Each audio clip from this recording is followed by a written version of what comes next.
তো হ্যালো বন্ধুরা, আজকে স্বাগত জানাই আপনাদেরকে এসএস ফার্নিচার ম্যাট চ্যানেলে। তো আজকে আমাদের ফার্নিচার ম্যাট চ্যানেলে আজকে আপনার নতুন নতুন খাট এসেছে, তো আপনাদেরকে খাটগুলো দেখাবো। কত ডিজাইনের খাট নেমেছে, তা আমাদের ক্যামেরাম্যানকে বলছি খাটগুলো একটু ভালো করে আমাদের দর্শককে দেখাও। খাটগুলো দেখাও, এগুলো এসো, এখানে কাছে এসো। এটা দেখতে পাচ্ছেন গদিওয়ালা খাট, সেলফ ড্রয়ার আছে আপনার, দেখতে পাচ্ছেন দুটো ড্রয়ার। এটাও দেখাও, ড্রয়ারগুলো কাছ থেকে দেখাও, সেলফগুলো দেখাও, স্পেসগুলো বড় আছে। প্লাস এখানে আপনি পাচ্ছেন একটা এক্সট্রা ড্রয়ার। ভেতরটা দেখাও,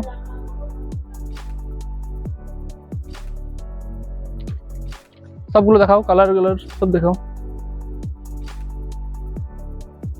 তো আসুন আমাদের খাটের কোয়ালিটিগুলো আপনাদেরকে দেখাই। এটা আপনারা দেখতে পাচ্ছেন, এটা হচ্ছে আপনাদের বোর্ডের খাট। এটা এই কাপড়টা দেখতে পাচ্ছেন, এটা হচ্ছে লেদার থেকে আরো উন্নত। তার মধ্যে আপনারা পেয়ে যাবেন একটা গোল্ডেন বিট। গোল্ডেন বিটটা আপনারা দেখতে পাচ্ছেন খুব সুন্দর আছে। তা এইটার আমাদের স্টার্টিং প্রাইস হচ্ছে মাত্র 14,999। আর এটার ওয়ারেন্টি গ্যারেন্টি হচ্ছে আপনার 5 বছর গ্যারেন্টি এবং 5 বছর ওয়ারেন্টি। আজকের মধ্যে এখান থেকে শেষ।